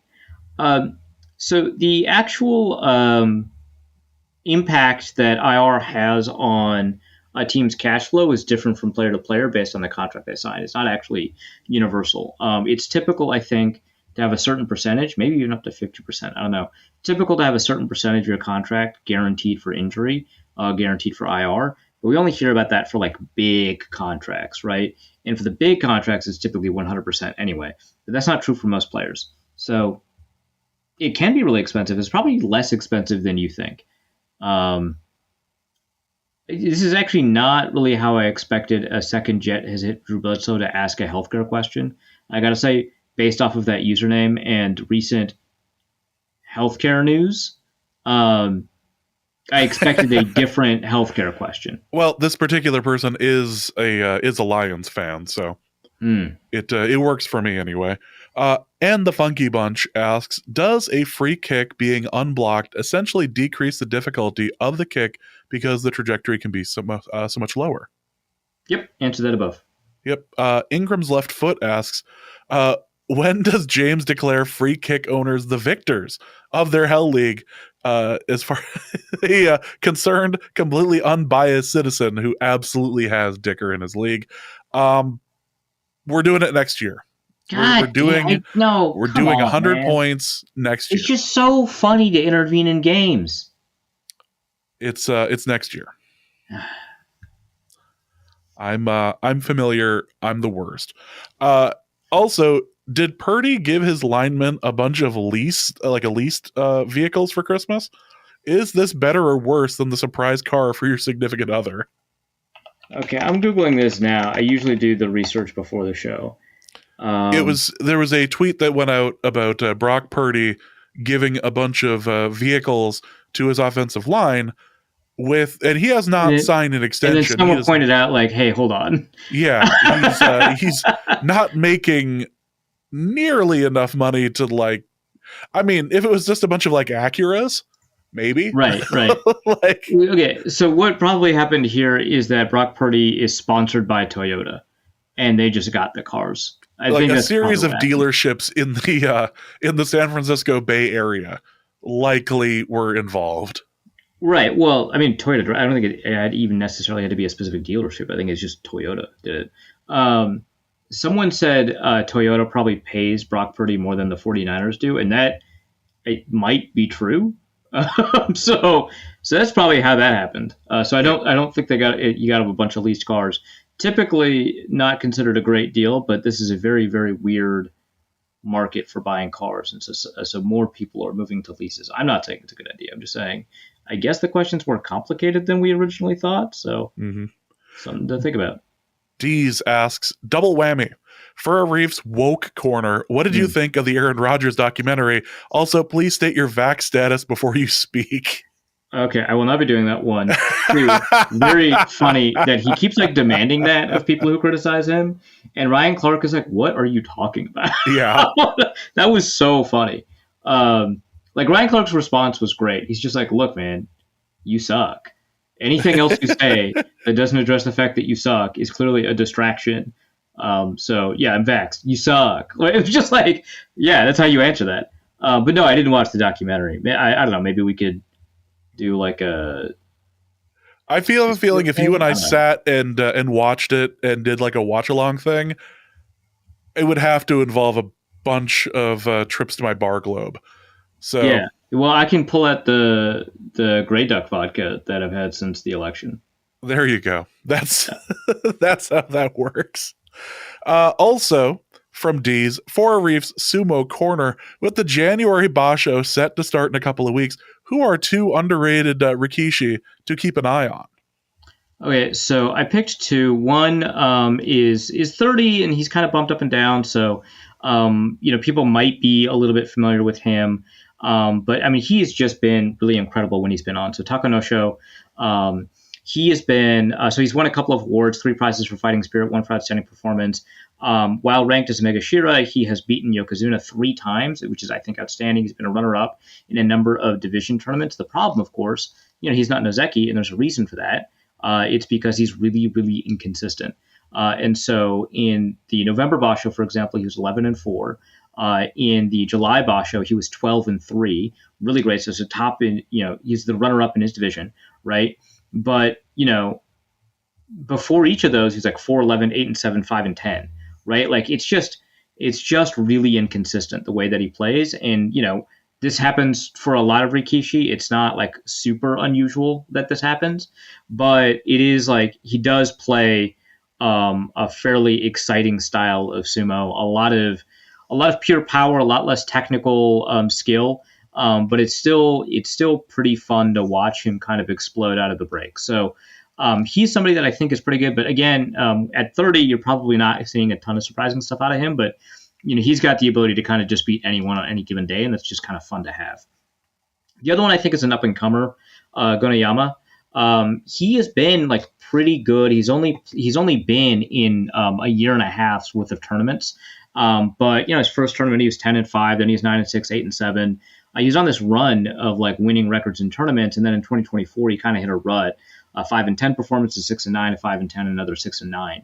But he hit 11-4 in the November Basho. He had 10-5 in the March Basho. He's generally pretty good, but I think that like once it was kind of like out there what he typically does, and he's also kind of like a power-based sumo wrestler. He's not as much into technique. He's like 42% of his wins come from Oshidashi, which is just pushing. He has a lot of power, but he does need to kind of expand his range. He is still only 26, so there's still a lot going on for him. But I think that he's kind of beginning to turn the corner, and he's received a lot of praise from a lot of other Rikishi around sumo. So I think we're probably going to see a little bit more of him. He's been praised by Yokozuna. He's been praised by other Ozeki. I think that, and he beat, a couple of people that were once considered Yokozuna candidates, a number of Ozeki in this tournament. So I think we're on the verge of a breakout for him. He's quite good.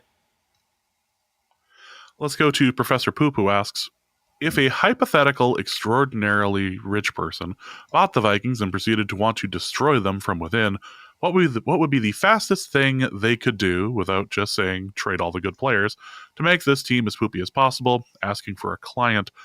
My first thought is to make GM decisions based solely on Madden rankings. Yeah, well, I feel like, unfortunately, James, I have to inform you, that one is not as original as you might think. Who would be dumb enough to do that? It's not the Jets, is it? Oh, boy. Oh, boy.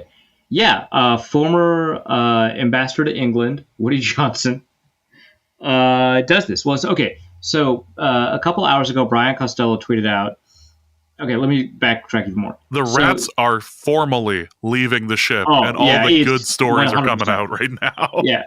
So 3 writers at The Athletic / New York Times, like Diana Rossini, Zach Rosenblatt, they reported a bunch of things from the Jets organization, some of which I think are more alarming than this one, but it's very funny, so this one went viral, that Woody Johnson vetoed a trade for Jerry Jeudy from the Denver Broncos because Jerry Jeudy's Madden rating wasn't high enough. And then later in the article, also, they prevented them from signing John Simpson because his awareness rating in Madden, not his overall rating, his awareness rating in Madden was too low. So it's 2 instances verified by a number, like multiple sources. So Brian Costello, who covers the Jets, tweeted that that's not actually true, that he didn't veto a trade because of Madden rating. But, it did come up. He did mention Jerry Jeudy's Madden rating, but it didn't impact the trade. At which point, I'm just thinking, like, at what point in trade negotiations are you bringing up Madden ratings? And it doesn't matter. That's ridiculous. No matter what happens, that's not really a great defense. But I think Brian Costello is protecting, his sources by doing this. Right. So yeah. But yeah, there's like a number of things. So like, he would let his kids help run the organization. His kids would read like Jets blogs and stuff like that, and give him opinions on players from the blogs, and that would impact his decision making. The first win that the new Jets head coach Jeff Ulbricht had, so it's tradition for like the first NFL win, the game ball to go to the new head coach, right? And everyone just kind of expected Aaron Rodgers to do that, which, to I guess Aaron Rodgers' credit, he was going to do. But before any of that happened, okay, this kid's literally named Brick. I don't know how else to. I can't sugarcoat that. Brick Johnson, like an '80s villain, just like walks in and gives a game ball to Garrett Wilson and says it's the best catch I've ever seen, and then later like takes a selfie and posts it to Instagram, and it just kind of sucked all the energy out of the room. So yeah, that's one way to do it, is let your kids make a bunch of decisions and then identify favorite players and then use their exclusive access and the nature of the power that you hold to manipulate the players into doing kind of broadly uncomfortable stuff, like taking Instagram selfies in a locker room when they're not feeling it. I think you're right. I think that guy definitely has spent way too much time on on the rich side of the slope. Yes. Out in Aspen, challenging John Cusack types to races down mountains. Jesus. Yeah. $2. I want my $2. If I'm gonna get called an old head tonight, I want to earn it. I want to earn James, it. I never called you an old head. Let me be clear. I called the listeners old heads, maybe. Someone else may have called someone else an old head, but I didn't call anyone an old head. Mm-hmm.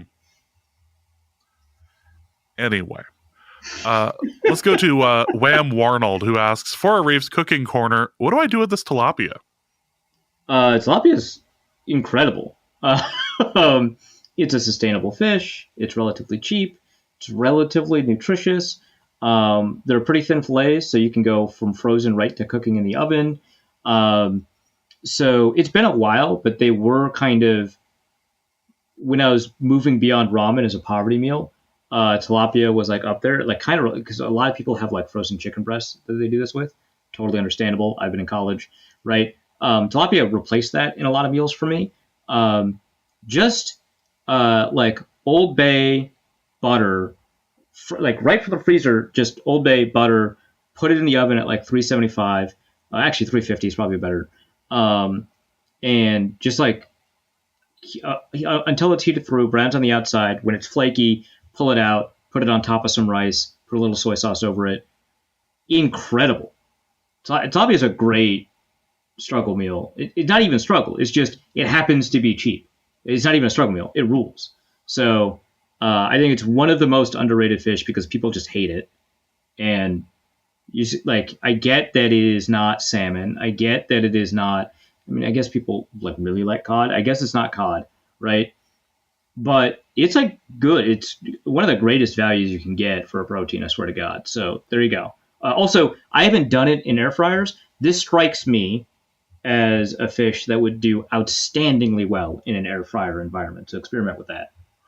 Let's go to Room Bolsharif, who asks, for James's relationship corner, if, hypothetically, after the live show, two people got so hot and bothered that they had a night of passion, and 9 months later a baby is born, what should those people hypothetically name the kid? I'm fairly confident that no kids were made after the latest live show, but it's possible. It's possible. We did have people show up that seemed to be leaving in good spirits. So people seem to have enjoyed themselves. Okay, so it does happen after big sporting events. There's a Super Bowl baby bump. There's a World Series baby bump. New Year's and Valentine's Day, and right. And I would not suggest that the Norse Code live show is up there with the Super Bowl, right? I wouldn't. Maybe the World Series, but definitely not the Super Bowl, right? No. No. It's okay. Don't name it after us or the show or Nessie or the shower curtains. I don't know. Nessie seemed like the Nessie was going to be my suggestion, actually. Right. Yeah. Ben DiNucci. Actually, that'd be really funny. Look, if you're looking for a name, look. The one thing that James has learned is that you don't name kids after bits. I mean, there is that. I knew that before I had my son, but well, I feel like what you should do is go with Sonny Koufax from Big Daddy. Next question is from Logan, who asks, question for Arif's wide left Substack corner. Several years ago, when you were working at The Athletic and they were bought by the New York Times, I had a question about which New York Times reactionary columnist you would collaborate with. Sadly, you seemed to mock my question, noting that Barry Weiss doesn't work there anymore. Recently, Substack announced a major partnership with Barry Weiss's Free Press. So now that you two are colleagues, when will you be collaborating with Barry on a column, and what is the likely topic? Okay, so you understand like the way employment works and the way freelancing works and the way platform agreements work is that these three things are like not the same. So I was coworkers with Shilkapedia over at The Athletic because we were both employed by The Athletic, right? So that's how that works. Now, so that's level one. Level two here is contract work. I would argue that while you maybe share a struggle, you're not really coworkers with a fellow Uber driver, but I could see why you would disagree with me on that. That would make sense. But if, for example, you both tweeted a lot, you would not be coworkers because you're both on Twitter. Substack does not employ us. It provides a service for us. It provides domain services, which I'm not really using because I've got my own domain, hosting services, and payroll processing services. It does not employ us. I did not sign an employment agreement with them. I didn't even sign a contract agreement with them. So it's not even like the Uber example. So we're actually still not colleagues or coworkers in the same sense that every time you hop on a podcast, you're not like an employee of Restream or Libsyn or Zencaster or whatever. Like that's not how that works. So I want you to understand that not everybody who does a similar thing is a coworker. And I think you'd go actually really far once you get that. That's just mean. Logan also asks, question for Arif's Curse Corner. Based upon the current playoff picture, please rank AFC teams by how cursed the game would be in a Vikings Super Bowl matchup. Right. So, assuming the 7 seeds are what the playoff picture at NFL.com suggested is, that'd be 1 Chiefs, 2 Bills, 3 Steelers, 4 Texans, and then the wild cards are the Ravens, Chargers, and Broncos. Now, I think it's pretty obvious that the most chaotic would be the Chargers. I think that's like duh, right? So that's the most cursed chaotic. Like these two teams are absolutely boned, especially when it comes to late game stuff, especially when it comes to special team stuff. Definitely 2 very cursed teams. I feel like you're missing something important here. This is a game that's taking place in New Orleans and potentially would have Sean Payton in it. Okay, I think that is meaningful. But I think that the spiritual character of the Chargers absolutely makes this a cursed game. And even so, I'm also not going to make the Broncos number 2. I'm going to make it the Bills because it's 2 0-4 Super Bowl teams. Okay. That seems pretty cursed to me, right? Every time a kicker lines up to kick, someone is holding their breath, right? So I think that's right. So I think that's, and then I think we can do the Denver Broncos here. I think that makes sense. Having a Vikings versus Sean Payton rematch, but this time in New Orleans feels really toxic and poisonous for sure. Bo Nix just tossing out 3-yard passes, 2-yard passes. He was almost accurate on that bomb. Almost. And what a smart check down on the flea flicker. What a heady play. It feels like the Ravens. That's your rookie of the year, folks. Yeah, there you go. It feels like the Ravens couldn't be cursed. I think they would just win.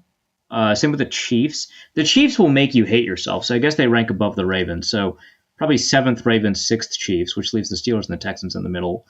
Because right, the Chiefs do the thing where it's like, oh, you think you're winning? Yeah. No, you don't. Yeah. The Steelers would suck, I think. I'm going to make them the next most cursed. Just because it's like Russell Wilson and his team I just don't respect. George Pickens really has the ability to ramp up the cursed vibes. Technically, it's a Super Bowl rematch from the 70s, but yeah, which they would endlessly run highlights on that for sure. Yep. Which would make that suck more. So I think that's next, and then it leaves the Texans kind of in the middle, where losing to them isn't necessarily embarrassing, but you're not like proud of it in the same way that you'd be proud of a Super Bowl win over the Chiefs or the Bills or the Ravens, right? But at this point, it's any portness, and it's any right. Yeah, exactly. So it's not cursed. I don't see any reason to be cursed vibes. It's just not the most outstanding one either. So I'm putting that one in the middle. Let's go to the hopeful Vikings pessimist, which I feel like we all are these days. For James's musical theory corner, how does one distinguish between a jam and a bop? Can a bop be in 4/4 time? Is it possible for a jam to be a bop, and vice versa? Also, for Arif's child labor corner, are all songs found on the Kids Bop album by definition a bop? So you take your question first, then I'll take mine. I am going to say that there is a difference between a jam and a bop. I want to say a jam is going to be more of a driving song, like driving, not like a physically driving song, but more of like a driving beat, everything. And I feel like a bop is more likely to be a 4/4, 120 BPM cookie cutter like pop song. Like to me, that's a bop. A bop, I would say, is typically, by that definition, in 4/4 time. And is it possible for a jam to be a bop? I think a jam can be a bop, but I don't think a bop can be a jam. Oh, like square rectangle? No, not necessarily the square rectangle. Okay, got it. So things that are primarily categorized as a bop can be a jam, but things that are primarily categorized as a jam cannot be a bop. Yes. Okay. Kids Bop. So I think that this is a case where the modifier completely ruins the nature and the value of the thing. It's like saying vegan meat, right? Everyone knows what you're communicating, right? For sure. But everyone knows you're lying. Yeah.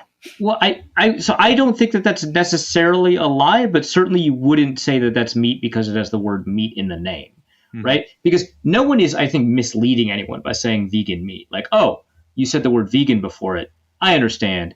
No animal was killed for it. I get it. It doesn't contain any of the sustenance I need from a soul. Got it. Okay. So vegan meat is a phrase that when you break down the individual component parts doesn't make sense together, but we use it all together anyway because it is legible as a concept. There's a word for that kind of paradoxical phrase that like fits in sentences and no one really can test it until they think about it too hard and they don't really understand the way the language works. So I think Kids Bop is the same thing, where I think no Kids Bop songs are bops, and the name bop is just kind of part of this combination that's been neutralized by the existence of the kids with a Z. Sorry, I needed to be clear that I pronounced it with a Z. That's do you feel better now? Yeah. Well, let's go to Nolan Kaler. And apologies, as this question was supposed to be read on Thursday, and I got distracted before we started doing the show, trying to get the audio correct into the Discord, which took like 20 minutes for me to do after the show had already started. So I got distracted and did not put this into the show notes, but this is important. Nolan Kaler asks, for Arif and James's Music Corner, I had planned to leave the friendly confines of Manitoba, home to one of the largest skating trails in the world, basically the roundabout of the north, to risk my life on your inferior interstate system to come to the live show tonight. Unfortunately, the musician's life had other plans, and now I'm singing a concert with the Winnipeg Symphony Orchestra called A Rocky Mountain High Christmas. If you guessed that this was a holiday concert featuring the songs of John Denver, you'd be right. Which John Denver song can I sing to channel my Vikings fandom while not raising too many eyebrows? Note that anything too reflective of the Vikings fan condition will likely take people out of the holiday spirit they paid to find.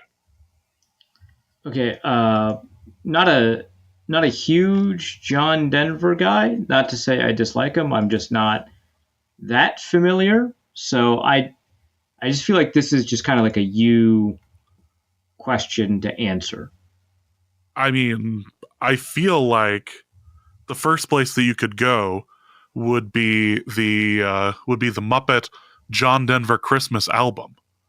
Of course, that would be the first place I would go with that. Yeah, I have no idea why that didn't immediately pop to mind for me. Crazy.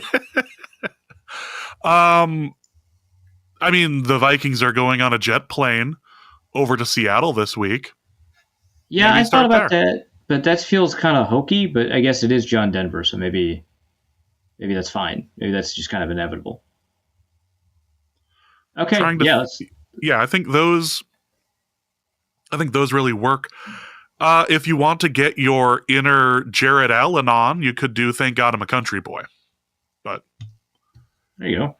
That's all. There's actually a guy in the Discord who posted that his dad found in the attic an old Jared Allen jersey that he said was the kids. It very much looks like he lost it during Christmas and just didn't find it until now because it's like still wrapped in like the plastic and everything. I was like, well, if you're looking for a sign that Jared Allen goes into the Hall of Fame this year, I think this is it. So perfect. Yeah. It's perfect. It's classic like 2009, like the color. It's clearly like not like a fake or anything. It's perfect. It's like that is.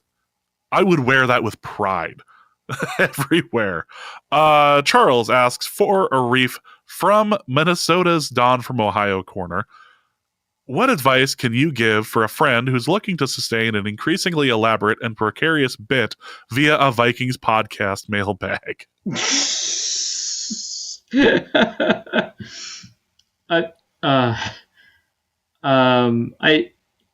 I would say my advice is actually not to do that. I can't imagine any advice that would best enable that, right? Like, hey, what advice would you give for a friend looking to, manage their cocaine addiction?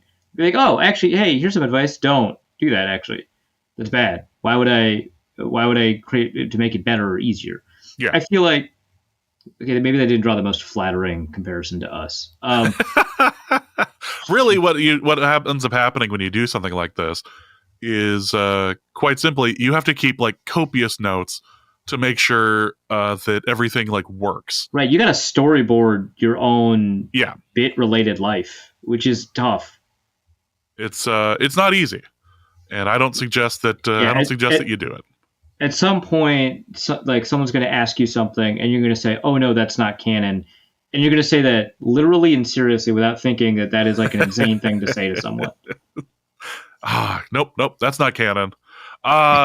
Speaking of the devil, let's go to Don from Ohio, who asks, first off, and we haven't talked about this yet, if Kirk Cousins decides to apply for a job at Kohl's, which one should he apply for, and why would it be the shipping and receiving department? So Kirk Cousins got benched in between our recordings, and that is still incredibly funny. And the Falcons are on the hook for a lot of money. $100 million. Incredible work by the Falcons to have all of this happen. Kirk Cousins saying, I didn't forget how to play quarterback. Also incredible. Love it. Beautiful. What a disaster fee for them. And they don't even get to take advantage of the extra cap space they get from a rookie quarterback this year or next year. It's kind of funny. I think Tony Dungy tweeted out, like, why would you bench him? You're in the middle of a playoff run. And it's like, Tony, look, man. Yeah. Look, that last win was as close to a loss as you can have when you win. Yeah, that was which right Kirk up there Cousins with is familiar with. But like, yeah, that was the Vikings Raiders game last year. yes. Hey, That was afterwards you're like, I mean, we won, but at what cost to our immortals, like to our eternal souls? yeah. Like it was that sort of situation. Anyone who's watched Kirk Cousins the last 4 weeks is worse for It's it. rough. Yeah, it's rough. So I would not put him in the shipping receiving department because you cannot have your shipments intercepted. It feels like rule 1 for logistics. Probably Cousins is pretty good at managing inventory, right? Because he's a spreadsheet guy. He loves taking copious notes. His whole deal is that he does homework. And I don't mean that like derogatorily. I mean like that's what he wrote in his book about himself. He's like, yeah, I'm not very good at stuff, but I study harder than everyone. And so that helps.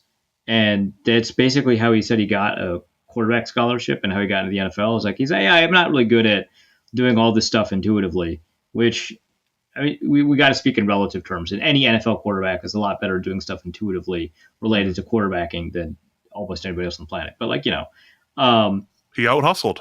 Yeah, he out hustled. And so he's very diligent. I would put him in the spreadsheet job. And I think inventory management is the one that keeps him further away from deciding whether or not to pass things off. Yeah.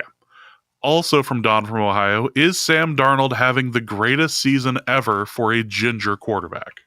So of course I immediately thought of 3 seasons of ginger quarterbacks that would be comparable or better.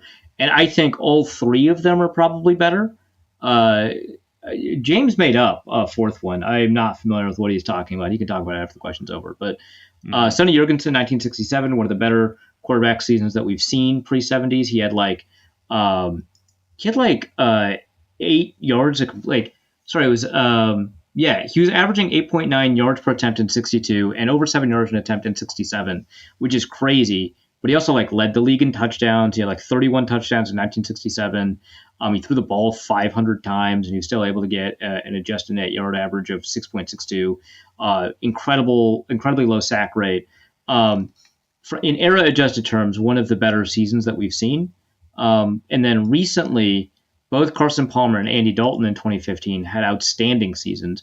Both of them were 2 standard deviations above the NFL average in adjusted net yards per attempt and adjusted yards per attempt. Carson Palmer was slightly better at all these rate statistics than Andy Dalton, but Dalton's numbers would have led in a bunch of other years. So those were 2 outstanding seasons. Sam Darnold's season is very good, but it is not 2 standard deviations better than the average of the league. It just doesn't really compare to Jurgensen, Palmer, or Dalton. I'm sorry. This is an upper echelon, top tier-ish ginger season, but it is not the ginger season. Now, my question would involve a particular fellow by the name of Carson Wentz that year that he was Carson playing Palmer, so well. Wentz is his name. He played so well for the Eagles. Fall Out Boy? If he played so well for the Eagles right until Eagles are a different band. Fall Out Boy exploded. is a totally different. That's great. I don't care. 2017 Eagles. He was having a great season. Yeah, Nick Foles won the Super Bowl for the 2017 Eagles. Yeah, I'm familiar. I'm talking about before Nick Foles got the start. Oh yeah. Well, why would I talk about somebody who got benched? I wouldn't call it benched. I'd call it not medically cleared due to his knee exploding due to an incredibly stupid play that changed the trajectory of his entire career. So it sounds like it wasn't a very good season for the Ben. Sounds like it doesn't qualify that. Way better than it had any right to be for one season. Let's end with this. For James and Arif's You Really Suck at Christmas Gifts Part 2 corner, I decided to take your advice when the wife wanted to go over the spending limit between us for Christmas gifts. Arif mentioned to buy a universal gift to balance out the PJs the wife wanted and to hold off for a couple of months to give it to myself. And that's what I did. I bought myself a brand new Lexus. Okay, I feel like whatever I said in the episode where I gave this gift advice was not this. I feel like it didn't go as far as a Lexus. Again, I don't remember what I said on podcast, but I feel like no way. I asked the dealership to hold the Lexus for a couple of months, but something got lost in translation and they delivered the car while we were at work. I tried to feign ignorance, but the quote, Vikes Forever license plate gave it away. She screamed at me and why I got it, and before I could say anything, she said, don't even think about saying their names. After a few days sleeping in the garage, she allowed me back in the house. While sitting on the opposite sides of the sofa, the wife finally asked me why I did what I did. Unfortunately, she asked me this question while I was updating my Hell League lineup. Mm-hmm. I told her she would have to wait a minute since I had to add a kicker to my lineup. Otherwise, I would be DQ'd for the week and miss out on the playoffs. I guess it wasn't that important since she didn't ask again. The following Tuesday, I couldn't wait to see how well I dominated in league play, but to my utter dismay, I forfeited my game for not having a second kicker in my lineup. I couldn't understand what happened until I saw the word karma keyed on the side of my Lexus. This is the second time you guys have ruined our Christmas. Not only do I have to buy an extra air mattress, the mice chewed through our last one, for the garage, but your advice cost me the Hell League championship since I was the clear favorite to win it all. He was ranked number 6. And when he lost, he went down to number 7. My question, when will I receive my championship trophy for winning the Hell League, and what's the best way to fix a keyed car? Okay, I'm going to answer the second one first. I would not recommend DIYing the fix to your keyed car. I would just take it to a body shop and eat the cost. It feels like that's because it's not like a dent that you can just get out with like a product off the shelf or that one's tough, and you got to work with the paint, and it's tough to do paint matching. So I probably just take that to a body shop. As for the Hell League stuff, as has been made clear throughout the conversation where I try to convince James of something and he doesn't move, I actually don't have any control over the Hell League, so I can't actually answer this one. But I suspect, Don, the answer is that you were not receiving a championship trophy due to the circumstance of you not winning a championship. Yes, as it turns out, you lose. You get nothing. You lose, sir. You went into the consolation bracket for what was said here. You didn't have a second kicker starting. I'm convinced you didn't even notice until you maybe heard it on the show and heard me cackling about how much joy I had in knocking you into the consolation bracket and voiding your points. I have a feeling that is when you noticed it, not when you checked your Yahoo Fantasy thing and saw that you were no longer in the championship bracket. Yeah, also, just like before we end the show, just like kind of general advice for everyone, but especially Don, if someone gives you bad advice and you take it and you do something bad or wrong or it goes poorly, it's actually more your fault than the person whose bad advice it was. Like, yeah, you can be upset with them, but if we decide whose fault something is, it's yours. Once again, this is all your fault. So enjoy that and your Lexus. Yeah. Great. What's is Toyotathon month going on now? I mean, you could make it better by getting her a Toyota. Right. As both Brock Purdy and Jordan Love have informed us, it's Toyotathon. You can do that. And hey, it seems like the garage isn't helping you protect your car, so I don't know what all this garage talk has been about the past couple months. Seems like it doesn't really matter. But hey, at least you got a place to put the car. It is chewing through air mattresses. I imagine they could chew through the electrics too. Right. All things are possible except your happiness. So, with that, let's wrap up. Arif, what do you have to plug? A lot of stuff over at Why Left Out Football. A piece I wrote recently is about close games and sustainability, the way that we talk about close games and why. It was maybe useful at one point to discuss one-score games as markers of potential instability because they could be coin flip games, and we're better off in terms of determining team quality by treating them as coin flip games. But we can actually get a lot closer to determining coin flip games by looking at things like win probability for over the course of a game. And so a lot of the one-score games the Vikings have been in have been like backdoor one-score games where they allow a score at the final minute that turns it from 2-1 score, and the Vikings were never really at any risk. So that piece is up, and I talk about the Vikings' true quality in that context. There are a couple of other pieces about sustainability in the Substack. You can find a couple of them are linked to the piece. Luke also wrote a piece about something. Oh, Dallas Turner. That was it. A lot of people have been concerned about Dallas Turner. He hasn't had a lot of production this year. Luke has done like 3 videos for his Patreon on Dallas Turner and kind of combined all of his thoughts from those videos into this piece about why he is optimistic about Turner, but there are definitely like significant areas of improvement. So you can find that. Also like game recaps and stuff like that. Also, like I've mentioned a couple of times now, because it is the week that we are covering a Viking Seahawks game.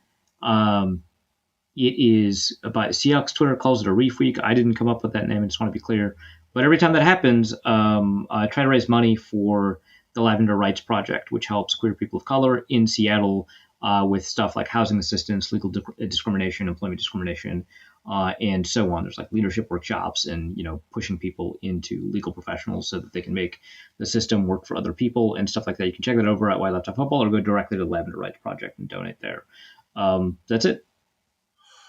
Well, that is going to be it for this episode of Norse Code. Hope you guys have enjoyed it. We'll be back next week to discuss what happened during the Seahawks game. So, for Arif, my name is James. Thank you guys so much for listening. And please remember, it's 4th and 12. You really think they're going to run here, Melissa? Megan. It's Megan. My bad. I do not want to defame a Melissa. This was on Megan, for sure. Melissa's always taking other people's identities. Don't worry about it. I suppose. And we'll see you next week. Norse Code is the largest and only division of Norse Code LLC. You can find Norse Code on the Daily Norseman, SB Nation's Vikings blog at dailynorseman.com. You can also find it on iTunes, Apple Podcasts, Stitcher, Spotify, Google Play, and wherever fine podcasts are aggregated. Our Vikings blogger extraordinaire and generally useful human is Arif Hassan of and he can be found on Twitter at Arif Hassan NFL. I am your producer and host, and my name is James Pagashnik. You can find me at the show's official Twitter feed at NorseCodeDN or at my personal account at Big Mono.